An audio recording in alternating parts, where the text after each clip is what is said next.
Hello, ladies and gentlemen, and everything in between. Today I want to talk about some of the allegations against Neil Gaiman.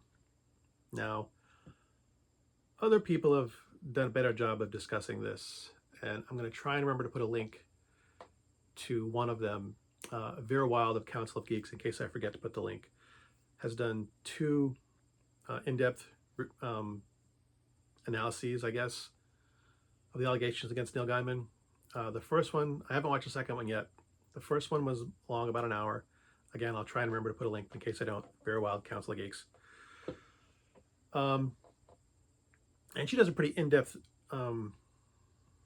analysis of the allegations and also the people who report on the allegations, the problems with them, the problems that one of the things that Vera mentioned frequently is that the women who are making these allegations deserve better representation than the shitty news source that broke the story.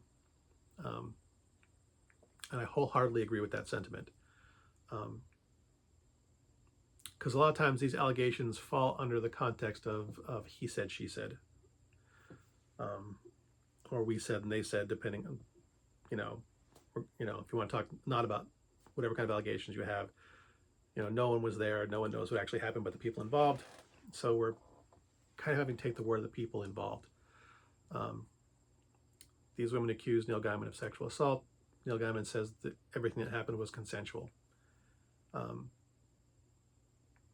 So instead of doing a deep down analysis like Vera Wild did, I'm going to talk about this from my point of view, what I think of the situation. First off, I'd like to say I do not consider myself a Neil Gaiman fan of his works specifically. I've read several of his books. I did really enjoy The Sandman Show on Netflix. I also enjoyed Good Omens, but he wrote that with Terry Pratchett, so that's kind of a 50-50. But I very much enjoyed Coraline. I enjoyed the book American Gods, although I didn't watch the show. I liked Stardust. I liked Ansazi Boys. So I've read several of his books and several of his short collection of short story works.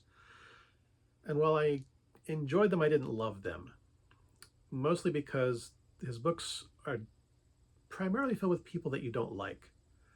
They're very unpleasant. They have very unhealthy relationships with everyone around them. So it's hard to really love a story when you don't like the characters all that much.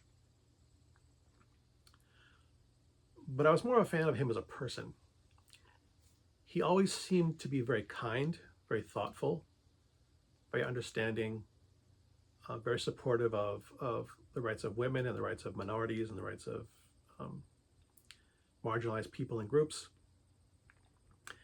He always seemed open and engaging with his fans, very easily accessible to his fans, willing to respond to his fans in very down-to-earth and unpretentious ways. So I was more a fan of him as an individual, as the man he presented himself to be to the world. So hearing about these allegations of a man who seemed like a good person,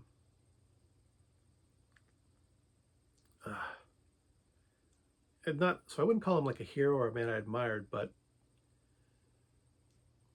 one of those guys who kind of gave you hope that the world could be a better place. And to hear that these allegations have potentially been getting traction, because as of this point in time, Vera Wild has a second video because there are further allegations. And if these allegations are true, there does seem to be a pattern involved in his behavior. Momo, that's the cat. He's meowing to come in the room.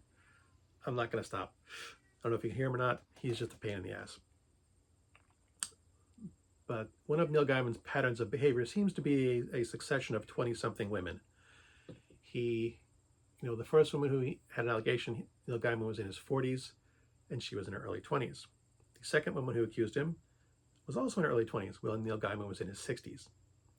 The second woman was a babysitter hired by his wife, who, when they first met, Neil Gaiman got into a hot tub with her naked while she was in a bathing suit, which was very awkward for her, and she admits it.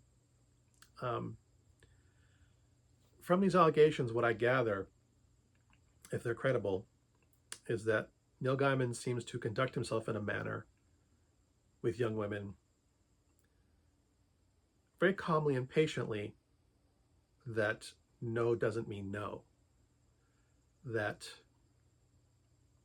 just because you say you no doesn't mean you actually mean it. It's like, no, no, it's fine. Everything's fine. This is all perfectly fine. It's just going to happen kind of way. Doesn't rage, doesn't use force, just calmly, pleasantly goes forward with doing what he wants to do, telling you that you don't really mean it when you say no.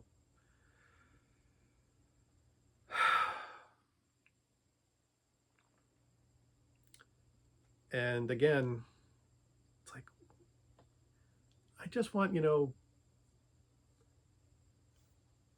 want to have good celebrities. You want to have people who are good out there. And to have someone who, unlike some of the other celebrities who we've quote unquote lost, and most of them didn't necessarily seem like great people. They weren't awful. Didn't seem like awful people, but they were just people. They had not previously, for decades, been presenting themselves as calm, helpful, compassionate, progressive people. They were just dudes, or in some cases, women. They were just people. So having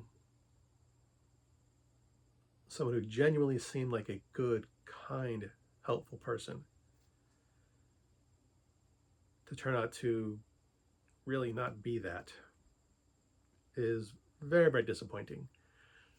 And I realize in the grand scheme of things, this is all kind of silly. I mean, it's a celebrity, who cares? But he was also a man who had a lot of influence, who, through his words and actions, actively seemed to be helping a lot of people. And I think that's what makes it so disheartening for me, is that this is a man who seemed to genuinely try to make the world a better place, but on a personal level was kind of a selfish prick, and worse. I really don't have more to say about that. That's just my personal feelings on the issue. I highly encourage you to watch Vera Wild's first analysis, because I haven't watched the second one yet. It's probably going to be too depressing. It's going to take me a while to mentally put myself in a place where I can watch it without just cringing. But take from that what you will, and good hunting.